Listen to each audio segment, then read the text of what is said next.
Hello and welcome बच्चों। मैं जितेंद्र कुमार हमारे इस YouTube channel learn and crack में आप सभी का स्वागत करता हूं। तो हम लोग कंटिन्यू कर रहे थे अम्ल, क्षार एवं लवण को, जिसमें आए थे हम लोग पीएच में। जिसमें आए थे बच्चों पीएच में। तो आज हम लोग पिछले क्लास में जो भी डिस्कस किए थे उसको अच्छे से आप लोग पढ़ना। उसके बाद इसको हम लोग अभी क्या कर रहे हैं, कंटिन्यू कर रहे हैं।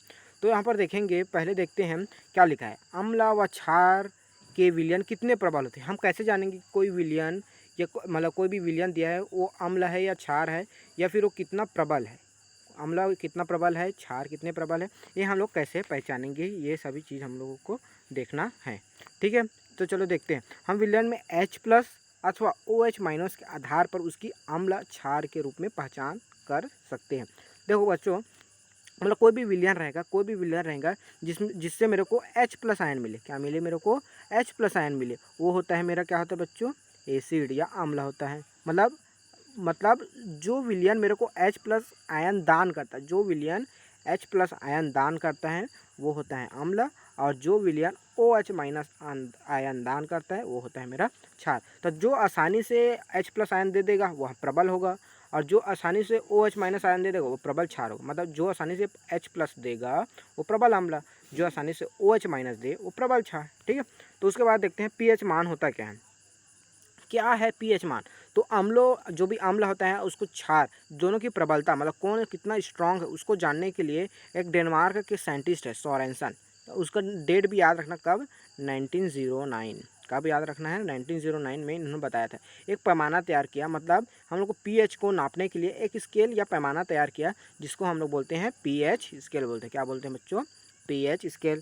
ठीक है, यहाँ का पी का अर्थ होता है पोटेंज होता है। क्या होता है? पोटेंज या शक्ति। अर्थात दिए गए विलयन में, ध्यान देंगे परिभाषा कैसे लिखेंगे, दिए गए विलयन में हाइड्रोजन आयन की मात्रा कितनी है, यहाँ पीएच द्वारा प्रदर्शित किया जाता है। तो पीएच क्या ले सकते हो? किसी विलयन में उपस्थित हाइड्रोजन आयन की संख्या, ऐसे भी बोल सकते हो। तो पीएच स्केल में 0 से 14 तक पीएच मान ज्ञात किए जा सकते हैं। शून्य, जैसे 0 है, बीच में आएगा 7, उसके बाद आएगा 14। तो जो 0 से 7 और 7 से 14 तक क्या किए हैं, एक स्केल बनाया गया है। तो हम लोग देखेंगे आगे कि कहाँ से कहाँ तक को अम्ल बोलते हैं और कहाँ से कहाँ तक को क्षार बोलते हैं, ये भी हम चीज़ देखेंगे। तो पीएच एक ऐसी संख्या है जो किसी तनु विलयन की अम्लता व क्षारीयता को क्या करती है, दर्शाती है बच्चों। अब देखते हैं आगे। किसी विलयन के पीएच को ज्ञात करने एवं तुलना करने के लिए सार्वत्रिक सूचक का प्रयोग किया जाता है। अब कौन सा सूचक है देखते हैं। सार्वत्रिक सूचक अनेक सूचकों का मिश्रण है। ठीक, इसकी सहायता से किसी अम्लीय व क्षारीय विलयन की प्रबलता ज्ञात की जाती है। तो विलयन में हाइड्रोजन आयन की विभिन्न सांद्रताओं को विभिन्न रंगों से प्रदर्शित किया गया। तो हाइड्रोजन आयन की सांद्रता कहाँ पर अधिक है, कहाँ पर कम है, उसके आधार पर विभिन्न रंगों में एक पीएच स्केल या रंग दिखाया गया है बच्चों। ठीक है, देखते हैं। जो हमारा 7 होगा, जब पीएच कितना होगा, 7 होगा, पीएच 7 होगा, वहाँ पर मेरा होगा उदासीन होगा। कैसा होगा बच्चों? विदाओसान। क्या होगा? उदासीन। कैसा होगा? न्यूट्रल होगा, उदासीन होगा। अब जैसे ही हम लोग 7 से किधर जाते हैं, लेफ्ट की ओर जाते हैं, लेफ्ट की ओर जाते हैं, तो मेरा हाइड्रोजन आयन का सांद्रता कैसे जाती है, बढ़ती जाती है, बढ़ती जाती है, बढ़ती जाती है। कैसे होता है बच्चों? जब मैं 7 से लेफ्ट की ओर जाता हूँ, 6, 5, 4, 3, 2 ऐसे 0 की ओर जाता हूँ, तो मेरे हाइड्रोजन आयन की सांद्रता कैसे होती है, बढ़ती जाती है। मतलब बच्चों, जैसे जैसे मेरा हाइड्रोजन आयन की सांद्रता फिर बढ़ेगी, वहाँ उतना ही अम्लीय होगा। क्या होगा? वहाँ उतना ही अम्लीय होगा। तो बोल सकता हूँ मैं 7 से लेफ्ट की ओर जाता हूँ, मतलब 7 से जैसे ही कम होगा, संख्या कम होते जाएगा, मतलब पीएच कम होगा, पीएच कम होते जाएगा, वहाँ मेरा उतना ही अम्लीय होगा। उसी प्रकार लेफ्ट से मैं राइट को जा रहा हूँ, मतलब 7 से किधर जा रहा हूँ, मैं राइट की ओर जा रहा हूँ, तो OH आयन की सांद्रता क्या होती जाती है, बढ़ती जाती है, बढ़ती जाती है, बढ़ती जाती है। तो 7 से 8 में जा रहा हूँ, 8 से 9, 9 से 10, मतलब जितना मेरा संख्या ज़्यादा होगा वहाँ उतना मेरा कैसा होगा, क्षारीय होगा। क्यों? क्योंकि जितने OH- आयन होंगे वह उतना क्षारीय होगा। तो हम लोग बता सकते हैं, जो मेरा जिसका पीएच मेरा 7 होता है वहाँ होता है उदासीन, 7 से अधिक होता है वो क्षारीय, 7 से कम होता है वो मेरा होता है अम्लीय होता है। ठीक, देखो यहाँ पर कुछ क्रियाकलाप दिया है, इसको भी चलो देख लेते हैं, डिस्कस कर लेते हैं। नीला लाल लिटमस पत्र तथा सार्वत्रिक सूचक की सहायता से सारणी 3 में दिए गए विलयन का परीक्षण रंग में होने के परिवर्तन के आधार पर नोट करते हैं। मैं पीएच वाला बताया था बच्चों, लिटमस पेपर वाला बताया था, लिटमस पेपर के बारे में बताया था कि एसिड में कैसा कन्वर्ट होता है और बेस में मतलब अम्ल में कैसा परिवर्तन होता है और क्षार में कैसे होता है। अम्ल में क्या होता था बच्चों, नीले को लाल में कन्वर्ट कर देता था, और क्षार कैसे कर देता है, लाल को नीले में, ये बताया था। तो हम लोग जितना हम लोग जनरल लाइफ में यूज़ करते हैं उसी का हम लोग एग्जाम्पल, जैसे नींबू का रस देखो, पीते हो नींबू का रस, वो कैसा होता है, आपको कैसा लगता है, खट्टा लगता है। तो कैसे कर देगा, लिटमस पेपर को कैसे कर देगा, वो कैसे कर देगा, ब्लू से नीला, मतलब सॉरी ब्लू से रेड कर देगा। क्या कर देगा, ब्लू से रेड कर देगा भाई। ठीक है, उसके बाद देखते हैं सार्वत्रिक सूचक से ज्ञात पीएच मान देखते हैं हम लोग। ठीक है, हाँ तो बच्चों नींबू का रस कैसा होता है बच्चों, हम लोग जानते हैं कैसा होता है, खट्टा होता है। तो लिटमस पेपर में कैसा हो जाएगा, ये ब्लू को किस में कन्वर्ट कर देगा, ये रेड में कर देगा, हाँ ना। ठीक है, और इसका पीएच मान हमको यहाँ पर लिखना है बच्चों। आप लोग जब प्रैक्टिकल करेंगे तो आप इन सभी का वैसे कर, जैसे टमाटर खाते हो खट्टा लगता है, खाने का सोडा कैसा होता है, थोड़ा हमारा क्षारी नेचर का होता है, कैसा होता है, क्षारी नेचर का। तनु हाइड्रोक्लोरिक एसिड ये भी अम्ल होता है, ये क्षार होगा बच्चों। देखो मैं क्षार को बेस कर देता हूँ, बी ये होगा एसिड, मतलब ए जल होता है, उदासीन होता है बच्चों, इसका पीएच होगा 7, याद रखेंगे। ठीक है, साबुन का जल में घोल, ये कैसा होगा, बेस होगा। ठीक है, कॉपर सल्फेट, ठीक है कॉपर सल्फेट है। उसके बाद विरंजक चूर्ण है ना, अमोनियम एसीटेट है, नमक है, नमक मतलब जो NaCl होता है ना बच्चों, खाते हैं हम लोग, वही है। ये भी एक सॉल्ट है, सॉल्ट है ना। तो कैसा होता है, खारा होता है, कैसा होता है, खारा होता है, सब्जी में डालते हो नहीं। तो ये होता है बच्चों, सभी को आपको भरना है। आप प्रैक्टिकल करोगे तभी आप उसको भर पाओगे, है ना। तो पीएच आयन हाइड्रोजन आयन की माप है, मतलब पीएच कैसा होगा, हाइड्रोजन आयन की सांद्रता पर निर्भर करेगा। पीएच कम कब होगा, जब हाइड्रोजन आयन की सांद्रता अधिक होगी, और पीएच अधिक कब होगा, जब हाइड्रोजन आयन की सांद्रता कम होगी लेकिन हाइड्रोक्सिल OH माइनस आयन की सांद्रता अधिक होगी। मैं बताया यहाँ पर 7 होता है, तो यहाँ पर 0 इधर होगा 14, तो इधर लेफ्ट जाते हैं तो हाइड्रोजन आयन की सांद्रता बढ़ती है, मतलब पीएच घटता है, पीएच घटता है। और 7 से अधिक जाते हैं तो OH की सांद्रता बढ़ती है, लेकिन H की सांद्रता, H+ आयन की सांद्रता कैसी है, घटती है। ठीक है, तो इसका डिपेंड करता है। जैसे हाइड्रोजन आयन को मतलब वाटर को मैं क्या करता हूँ, हाइड्रोलाइज करता हूँ, तोड़ता हूँ बच्चों, तो H+ और OH माइनस टूटेगा। जैसे वाटर है तो कैसे टूटेगा, तो H+ और OH माइनस में क्या हो जाएगा, टूट जाएगा बच्चों। ठीक है, तो इसके आधार पर हम लोग क्या बता सकते हैं, अम्ल और क्षार की मात्रा हम लोग बता सकते हैं। यहाँ पर लिखा गया है बच्चों, जो हमारा अम्ल होगा उसमें हाइड्रोजन आयन की सांद्रता अधिक होगी, लेकिन जो हाइड्रोक्सिल आयन, जिसे लिखता हूँ यहाँ पर लिख देता हूँ, अम्ल में रहेगा हाइड्रोजन प्लस आयन की सांद्रता अधिक होगी। इसका तीर का निशान होता है अधिक, लेकिन OH की सांद्रता कैसी होगी, कम होगी। और जो क्षार होगा अपना बच्चों, क्षार होगा उसमें OH माइनस आयन की सांद्रता कैसी होगी, अधिक होगी, लेकिन H+ की सांद्रता कैसी होगी, कम होगी। याद रखेंगे, ओके भाई, चलो ठीक है, याद कर लेते हैं। उसके बाद देखते हैं शुद्ध 25 डिग्री सेल्सियस पर शुद्ध जल के आयनन से समान मात्रा में H+ तो OH माइनस आयन बताए 25 डिग्री सेल्सियस, 25 डिग्री सेल्सियस पर, मतलब रूम टेम्परेचर हमारा कितना होता है, 25 डिग्री सेल्सियस गैस। ठीक है, तो pH 7 पर, वाटर का pH कितना होता है, 7 होता है, पर हाइड्रोजन प्लस आयन और OH माइनस आयन की सांद्रता बराबर होती है। इस प्रकार pH 7 किसी भी विलयन की उदासीन प्रकृति को प्रदर्शित करता है। उदासीन कब बोलेंगे, वाटर एक उदासीन होता है, वो ना अम्ल होता है ना बच्चों, ना क्षार होता है, वो कैसा होता है, उदासीन, इसलिए इसका pH कितना होता है, 7। तो pH 7 से कम विलयन क्या होता है मेरा, अम्लीय होगा। 7 से कम वाला में ऐसा कैसा होगा, अम्लीय, और 7 से अधिक होगा क्षारीय। मैं पहले ही बता दिया हूँ बच्चों इसके लेकर। ठीक है, तो यहाँ पर भी और दिया, देखो अम्लता का क्रम और क्षारीयता का क्रम। हम लोग लेफ्ट की ओर जाते हैं तो अम्लता का क्रम मेरा बढ़ता है, और राइट की ओर जाता हूँ तो क्षारीयता का क्रम बढ़ता है। ठीक है, दिया गया है। लेकिन जो यहाँ पर 7 है वो कैसा होता है, न्यूट्रल होता है, उदासीन होता है। दैनिक जीवन में पीएच का महत्व, देखो बच्चों पीएच का बहुत इंपॉर्टेंट महत्व होता है। पीएच मान किसी भी पदार्थ की अम्लता और क्षारीयता को दर्शाता है बच्चों। पीएच जिनका विशिष्ट पीएच होता है, हर द्रव का एक विशिष्ट पीएच होता है। इस पीएच के अनुसार ही हमारे शरीर की विभिन्न जैव रासायनिक क्रियाएँ होती हैं, जैसे पाचन हो गया, कुछ भी कर रहे हैं हम, खा रहे हैं, पी रहे हैं, है ना, श्वसन कर रहे हैं, तो ये भी पीएच पर डिपेंड करते हैं बच्चों। पानी, मिट्टी आदि का पीएच हमारे दैनिक जीवन में महत्वपूर्ण भूमिका निभाते हैं। जैसे पाचन की क्रिया में जो हमारा आहार नाल होता है बच्चों, देखिए आहार नाल कैसा होता है, जैसे यहाँ पर मेरा मुँह है, यहाँ से आया, नली आया और ऐसा घूम के आता है, ऐसे ऐसे ऐसा होता है बच्चों, देखे होंगे अपना आहार नाल। यहाँ पर होता है बच्चों अमाशय, क्या होता है, अमाशय नील लिख रहा हूँ, अमाभस लिखा हूँ, अमाशय होता है। अब यहाँ से ना बच्चों इसकी दीवार से क्या निकलता है, HCl निकलता है। HCl मतलब हाइड्रोक्लोरिक अम्ल, हाइड्रोक्लोरिक अम्ल निकलता है। कहाँ से निकलता है, उसकी दीवार से। तो अस अम्ल निकल रहा है बच्चों। जैसे मैं किसी शरीर पर एसिड डाल दूंगा तो क्या, जैसे हम लोग देखे होंगे पिक्चर में कि हम लोग किसी के शरीर में एसिड डाल देते हैं तो उसका चेहरा जल जाता है। अब यहाँ पर एसिड निकल रहा है बच्चों, तो हमारे लिए हानिकारक है क्या, मतलब इसका कुछ मात्रा जैसे सिक्रीशन होता है ना बच्चों, तो कुछ मात्रा हमारे लिए फायदेमंद है। कैसे फायदेमंद, जैसे हम लोग कुछ खाना में बैक्टीरिया आ गए, खाने में खाएँ तो बैक्टीरिया आ गए, तो HCl क्या करता है बच्चों, उस बैक्टीरिया को क्या करता है, मार देता है। क्या करता है, मार देता है। ठीक है। अब भोजन को पचाने में क्या करता है, सहायता करता है। ठीक है। जैसे अपच की स्थिति हो गया, जैसे अनडाइजेशन हो गया, खाना ठीक से पचता नहीं, तो उस कंडीशन में अमाशय में अधिक मात्रा में क्या होता है, अम्ल स्रावित होता है, एसिड ना सिक्रेशन बढ़ जाता है, HCl का सिक्रेशन, हाइड्रोक्लोरिक अम्ल का सिक्रेशन बढ़ जाता है, जिसके कारण हमको जलन हो जाता है। देखे होंगे आपको गला में जलन महसूस होता होगा, जबकि खाना पचता नहीं है। ठीक है। तो अधिक अम्ल को हम लोग क्या देते हैं, अधिक अम्ल हो जाते हैं तो हमको डॉक्टर के पास जाते हैं और हमको प्रति अम्ल दिया जाता है। एंटा एसिड बोलते हैं उसको, क्या बोलते हैं, एंटा एसिड। एंटा मतलब अपोजिट, एसिड मतलब एसिड का अपोजिट, मतलब एसिड जो निकल रहा है उसको क्या करेगा, वो कम करेगा। जैसे देते हैं हम लोग क्षार को देंगे, किसको देंगे, क्षार। जैसे रहेगा मैग्नीशियम हाइड्रोक्साइड को देते हैं, मैग्नीशियम हाइड्रोक्साइड को हम लोग क्या करते हैं, देते हैं। जैसे रक्त का पीएच, इंपॉर्टेंट क्वेश्चन है, पूछा जाता है रक्त का पीएच कितना कितना के बीच होता है, ये पूछा जाता है। तो पीएच कितना होता है, 6.8 to 7.8 के बीच होता है। इसका पीएच भी हमारे बॉडी में बहुत इंपॉर्टेंट रोल प्ले करता है। प्लाज्मा और सीरम में अधिकतर रसायन उचित संतुलन बनाए रखते हैं पीएच का।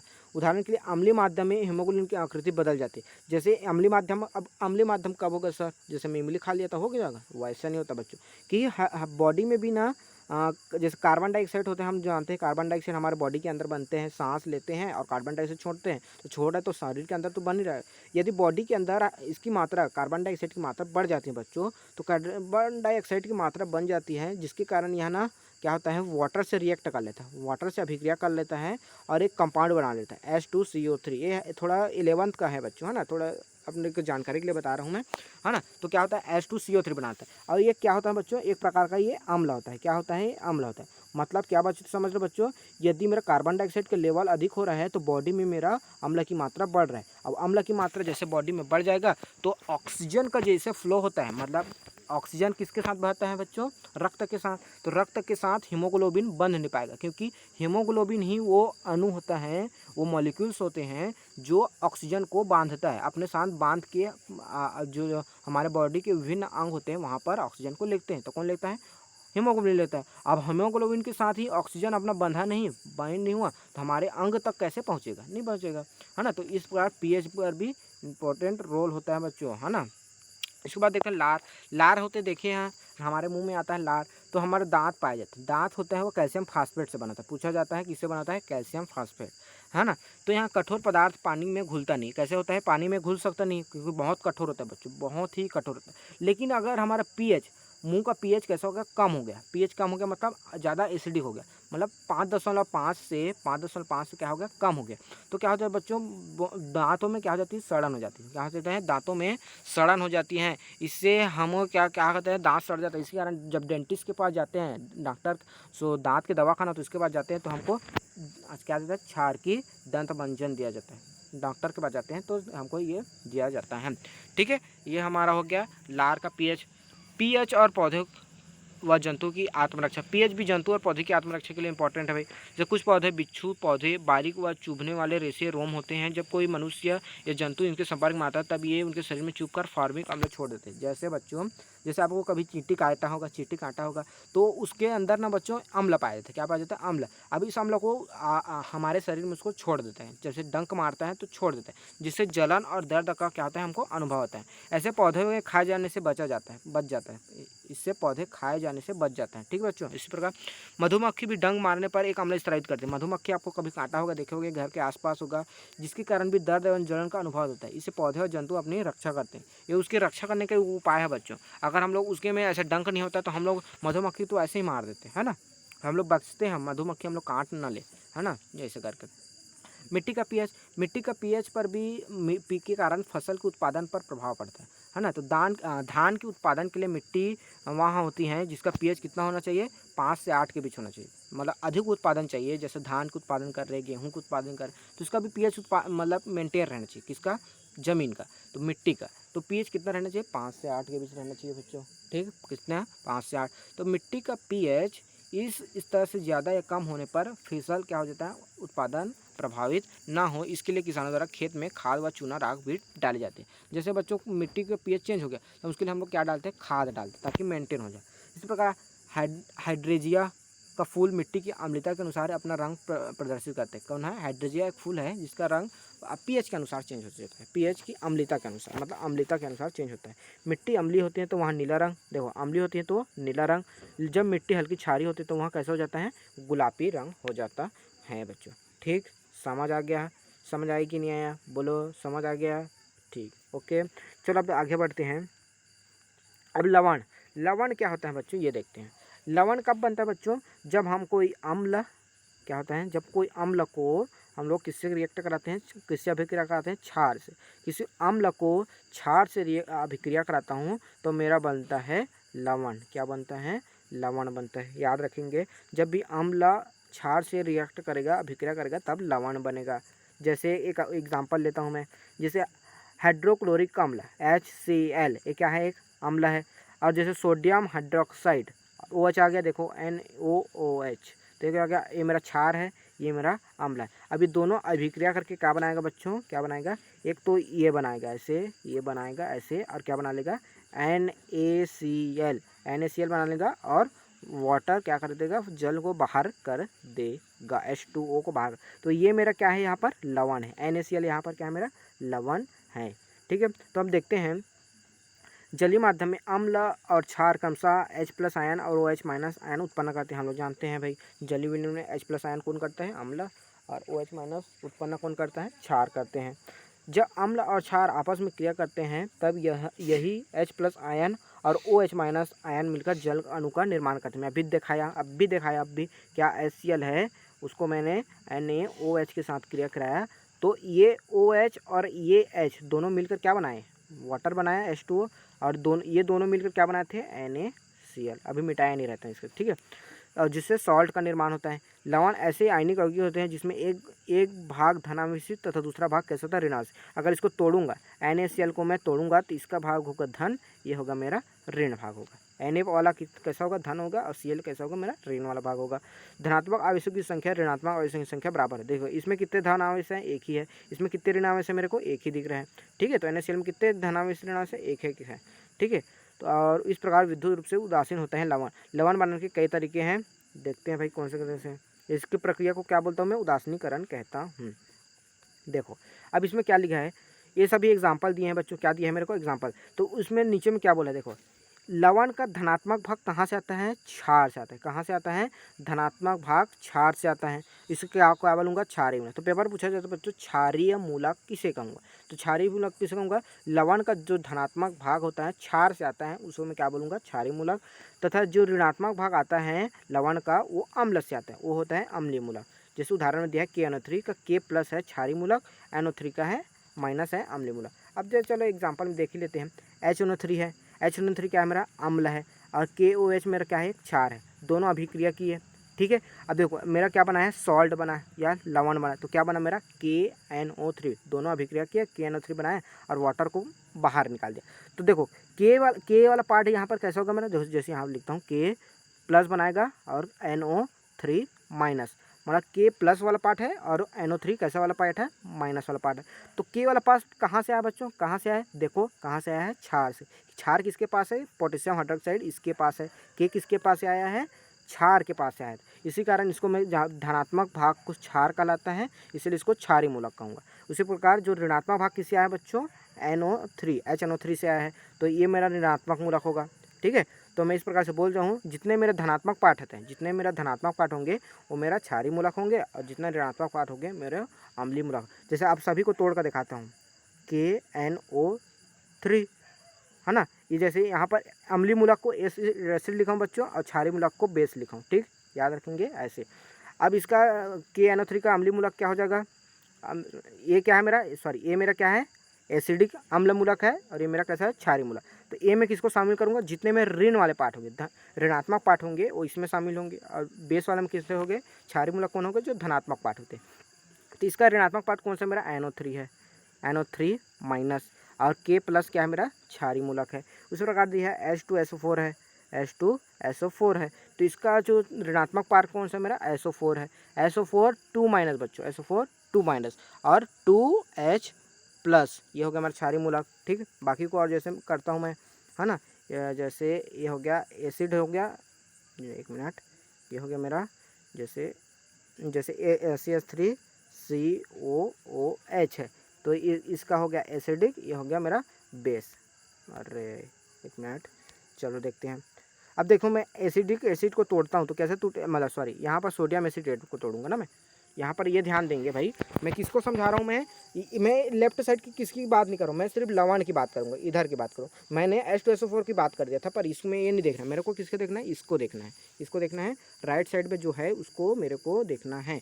तो मेरे को KNO3 का बात किया, CuSO4 को बात करूँगा, तो CuSO4 का Cu प्लस पार्ट क्या हो जाएगा मेरा अम्लीय मूलक हो जाएगा, और SO4 2 माइनस कैसा हो जाएगा मेरा क्षारीय मूलक। देखो आयनों की संख्या समान होगी, धन आयन जितना होंगे उतना ऋण आयन होंगे। ठीक, समझ आ गया। उसी प्रकार दिया है CH3COON है, CH3COONA।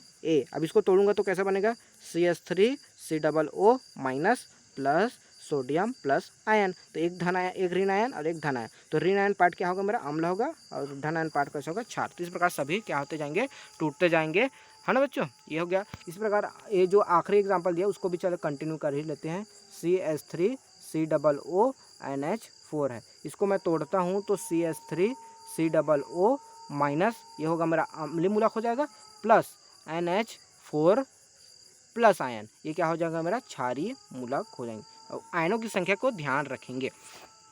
क्या सभी लवण उदासीन होते हैं, तो हो सकते हैं बच्चों, क्योंकि अम्ल और क्षार ही मिलकर तो क्या बना रहे हैं, लवण बना रहे हैं, तो वो हो गया उदासीन। तो चलो देखते हैं भाई, अम्ल और क्षार के मध्य उदासीन अभिक्रिया से लवण बनते हैं, तो सोचिए लवणों के pH मान अलग अलग क्यों आए। इसे समझने के लिए हम लोग प्रत्येक लवण में उपस्थित अम्लीय और क्षारीय मूलक की प्रकृति को जानना होगा। जैसे साधारण नमक है NaCl, इसका क्षारीय मूलक कौन सा है, Na+ है, और अम्लीय मूलक कहाँ है मेरा Cl- है। ठीक है, तो किससे किससे आया है, अम्लीय मूलक किसके साथ आया है HCl से आया है, और क्षारीय मूलक किससे आया है मेरा NaOH से आया है। ठीक, इस प्रकार प्रबल अम्ल तथा प्रबल क्षार के बनने से विलयन की प्रकृति उदासीन होती है। मतलब प्रबल अम्ल कौन सा बच्चों, HCl मिला, मैं शुरू में ही अभिक्रिया लिखा था, HCl एक प्रबल अम्ल है, NaOH एक प्रबल क्षार है, दोनों अभिक्रिया बनते हैं तो मेरा NaCl बना।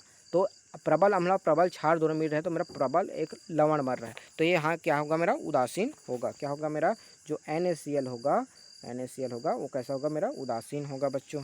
ठीक है, तो यहाँ पर कुछ दिया है एग्जाम्पल, तो उसको हम लोग देख लेते हैं। क्षारीय मूलक का स्रोत क्या है, अम्लीय मूलक का स्रोत क्या है, लवण की प्रकृति कैसी होगी, हम लोग यहाँ पर देखें। जो यहाँ पर खाली स्थान है उसको हम देखेंगे। जैसे NH4Cl है, NH4Cl क्या है, एक मेरा लवण है, तो इसका क्षारीय मूलक का स्रोत, क्षारीय मूलक का स्रोत इसका देखो क्षारीय मूलक मतलब NH4 वाला पार्ट मेरा कहाँ से आया, तो कहाँ से आया होगा NH4OH होगा, NH4OH होगा, जिससे मेरा NH4 पार्ट आया होगा, मतलब प्लस पार्ट आया है यहाँ से, तो यहाँ पर क्या आ जाएगा NH4OH, जो ऊपर में लिखा है यही वाला पार्ट यहाँ पर नीचे भी आएगा। अरे कैसा होता है ये दुर्बल होता है, ये भी कैसा होता है यहाँ पर दुर्बल होता है, याद रखेंगे। अब अम्लीय स्रोत का माध्यम देखो, अम्लीय स्रोत का माध्यम इसके लिए क्या हो जाएगा, जैसे किसके साथ करा दूँ इसको, जैसे मैंने करा दिया HCl के साथ करा दिया, क्या करा दिया HCl। HCl मेरा कैसा होता है बच्चों, प्रबल होता है, कैसे होता है प्रबल होता है। और लवण की प्रकृति कैसी होगी, लवण कैसा है, लवण की प्रकृति कैसा होगा उसके आधार पर हम लोग बता सकते हैं। क्या बता सकते हैं बच्चों, बता सकते हैं, ओके भाई बता सकते हैं। हाँ, तो यहाँ पर क्या होगा बच्चों, यहाँ पर होगा NH4OH हो जाएगा, यहाँ पर हो जाएगा दुर्बल हो जाएगा, है ना बच्चों। यहाँ पर कौन सा कंपाउंड होगा HCl हो जाएगा, यहाँ पर ये कैसा होगा, ये प्रबल होगा।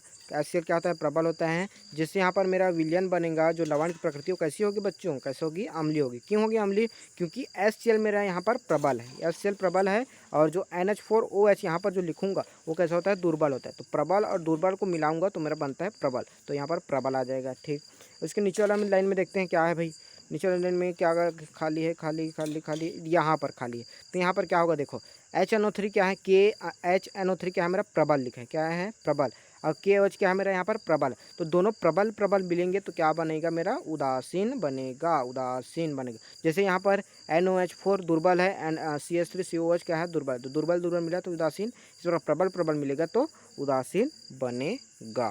ठीक, उसके बाद देखते हैं अम्ल वर्षा। देखते हैं बच्चों क्या होता है अम्ल वर्षा। अम्ल वर्षा देखे होगे, एसिड रेन देखे होगे आप लोग, ताजमहल की कहानी सुने होगे कि अम्ल वर्षा के कारण ताजमहल का क्या जो चमक है वो क्या होता है धीरे धीरे कम होते जा रहा है, पीला पड़ रहा है, ऐसे सुने होंगे। तो वर्षा के जल का पीएच मान होता है 7, किंतु वायुमंडल में कुछ ना गैसें होती है बच्चों जो गांव मतलब फैक्ट्री से कहीं उद्योगों से कहीं से निकलता है, वो गैसें क्या करती हैं, गैसों में विलय के कारण जल के पीएच में क्या कर देती हैं, कमी कर देते हैं। क्या कर देता है बच्चों, 7 है उससे पीएच क्या हो जाता है, कम होता है। तो जल की वर्षा के जल का पीएच कितना हो जाता है, 5.6 से कम हो जाता है। क्या हो जाता है, जल का जो पीएच होता है, वर्षा के जल का पीएच हो जाता है 5.6 से कम होता है। तो उसे हम लोग क्या बोलते हैं, अम्ल वर्षा कहते हैं। तो बता सकते हो अम्ल वर्षा किसे कहते हैं, जब वर्षा के जल का पीएच कम हो जाता है, विभिन्न उद्योगों से निकलने वाले धुओं कणों के कारण पीएच कितना हो जाता है, 5.6 से कम हो जाता है, उसको मैं बोलता हूँ अम्ल वर्षा बोलता हूँ। तो अम्ल वर्षा का मुख्य कारण देखो, ईंधन के दहन, उत्पन्न कार्बन डाइऑक्साइड, सल्फर डाइऑक्साइड है ना, नाइट्रोजन ऑक्साइड, साथ ही वनस्पतियों के सड़ने, ज्वालामुखी के फटने इसके कारण होता है। मतलब जहाँ से भी गैसें निकलती हैं बच्चों, जहाँ से गैसें निकलती हैं वो मेरा कारण होता है। और यहाँ पर दो सभी गैसें मिलकर क्या बना लेती हैं बच्चों, कार्बोनिक अम्ल बना लेती हैं, सल्फ्यूरिक अम्ल बना लेती है, नाइट्रिक अम्ल बनाती है। देखो कैसे बनते हैं, कार्बन डाइऑक्साइड और वाटर रिएक्ट करके H2CO3 बन जाता है। मैं इसी चीज़ को एक बात बताया था, कहाँ पर बताया था, बॉडी में जो ब्लड का पीएच होता है, रक्त का पीएच होता है, वहाँ पर भी बताया कि बॉडी में CO2 की मात्रा बढ़ती जाएगा और वाटर से रिएक्ट करके H2CO3 बनाता है। तो कैसा होता है, ये अम्ल होता है। जैसे SO2O2 के साथ रिएक्ट किया, SO3 बना लिया। अब SO3 H2O के साथ करता है और H2SO4 बनाता है, जो एक प्रबल अम्ल है। क्या है, एक प्रबल अम्ल है। उसी प्रकार NO2 H2O के साथ रिएक्ट करता है, HNO3 बनाता है, ये भी क्या है, प्रबल अम्ल। तो इसी प्रबल अम्ल का क्या होता है, इसी अम्लों का क्या होता है, पानी के साथ जो वर्षा के जल होते हैं इसी के साथ मिल जाते हैं, जिसके कारण जो जल होते हैं उसका पीएच कैसे से कम हो जाता है, जिसके कारण जो पीएच पानी गिरता है बच्चों उसका पीएच कम हो जाता है, जिसके कारण मतलब जंतुओं को, वनस्पति को, सभी को इससे क्या होता है, नुकसान होता है बच्चों। ठीक है, यहाँ पर कुछ क्वेश्चन दिया है, निम्नलिखित नवलों में से अम्लीय और क्षारीय मूलक पहचाने। तो पहचान सकते हो बच्चों, ठीक है, पहचान सकते हो। इसमें मैं क्या करूँगा, इसको सभी को तोड़ूंगा, जो मेरा प्लस पार्ट होगा वो मेरा कैसा होगा, क्षारीय मूलक होगा, जो मेरा माइनस पार्ट होगा वो मेरा अम्लीय पार्ट होगा बच्चों। ठीक है, ओके। देखो एक दिया पोटेशियम क्लोराइड के जलीय विलयन की प्रकृति क्या होगी, समझाइए। तो कैसा होगा बच्चों, एक सॉल्ट होगा, लवण होगा ये। ठीक, उसके बाद देखते हैं, ये सभी चीज़ दिया है बच्चों। तो इस प्रकार से हमारा ये पूरा चैप्टर क्या होता है, कंप्लीट होता है बच्चों। ठीक है, आप लोगों को समझ आया होगा तो चैनल को सब्सक्राइब जरूर कीजिए। आपको इसके कोई फ़ी नहीं देना पड़ता बच्चों, जहाँ पर वीडियो चालू करते हो वहाँ पर सब्सक्राइब का बटन लगा होता है, बटन दबा होता है, इसी बटन को आप लोग को क्लिक करना है, दबाना है बच्चों, बस और कुछ नहीं होता है। और कैसा लगा है कमेंट करके ज़रूर बताएं। ओके बच्चों, बाय।